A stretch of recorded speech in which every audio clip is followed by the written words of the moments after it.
Hey, this is Kyle, and today we're going to be looking over one of my biggest gripes with the 2021 Ram 1500 Laramie that I have, but that is actually to do with the inside.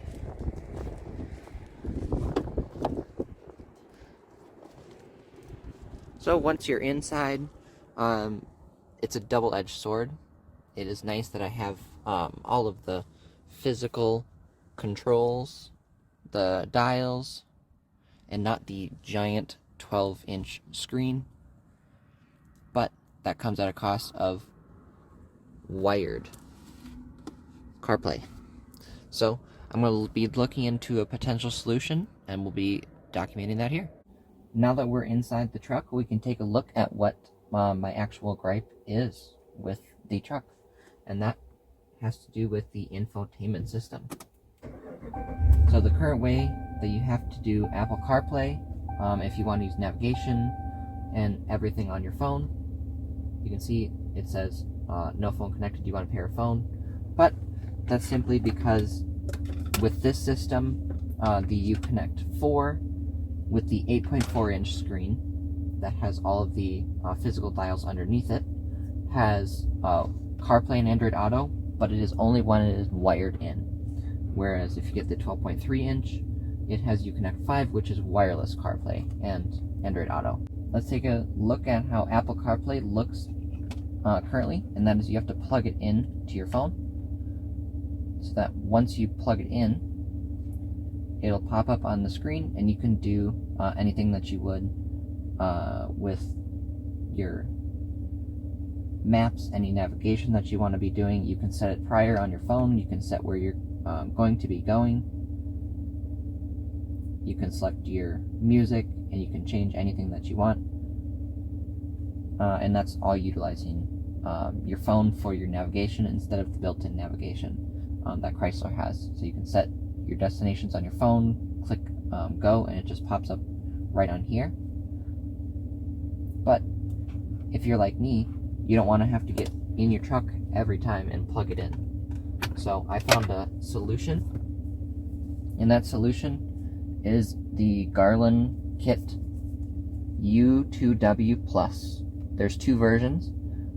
This version is the CarPlay version. There's also an Android Auto version. So this upgrades the original wired CarPlay to wireless CarPlay. And it's plug and play, and it supports over-the-air upgrades, so you don't have to do that. And then it continues the operation of your buttons on your steering wheel, so you can still control your volume and change the music if that was a function of your vehicle before.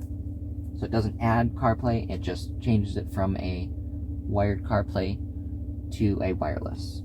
So the way it does that is it adds a physical device. So this is the U2W, so this is the Garland Kit U2W kit, and it comes with a USB-C port, and it comes with two cables. So this is the USB-C to USB-C cable. They also had a USB-C input into the device to a regular USB-A, but my truck has USB-C port right at the top, so I'm going to actually utilize that. On the cable itself, one of them has an image on it saying that it has to go into the device, and the other end is free. So I'm going to put that into the device, and then I'm going to simply plug it in to the USB-C port. On the device itself, I'm going to wait. Now you can see that there's a red light, meaning that it is booting up, and it says use a Bluetooth connection or connect with USB. So I'm actually on my phone. I'm going to go to settings, and you can see Uconnect EB-01 is the Bluetooth connection. I'm actually going to select that, and it's going to say connected, and it says use CarPlay with Uconnect EB-01. CarPlay automatically connects your iPhone to your car's built-in display and can access your phone while it is locked. going to say use CarPlay. And you can see it's now blinking green, which means that it's connecting. And I'm actually just going to put this device in the little cubby. So now I shouldn't have to worry about it at all. And I don't have to take my phone out of my pocket. It'll just simply stay in my pocket of my pants. I don't have to take it out every time I get in the truck and plug it in. My navigation is just going to be right on the display, ready to use. So you can still go. I can select restaurants, and it'll still mirror the same as it would if it was plugged in.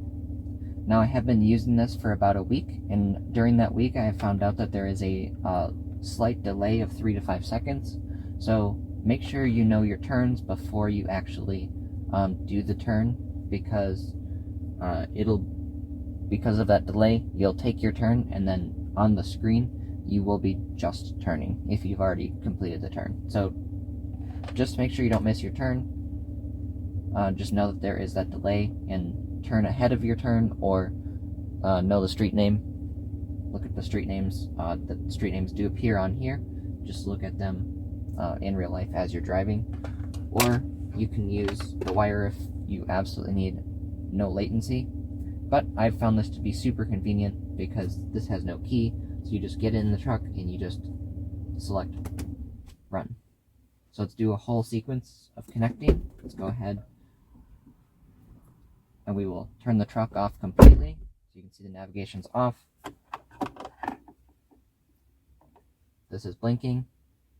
It's going to power itself down, and then when you get inside your truck in the morning for the first time, put your foot on the brake and you click run, and you can see you're right back to CarPlay. And it even does the media for Apple CarPlay. If you're watching YouTube or something, you can listen to it through the truck. Or again, here in CarPlay, you can select your music, you can do Spotify, all of those features. You can see you can play your music. And it has everything you are looking for. Alright. Well, thank you for watching, and stay tuned for more content.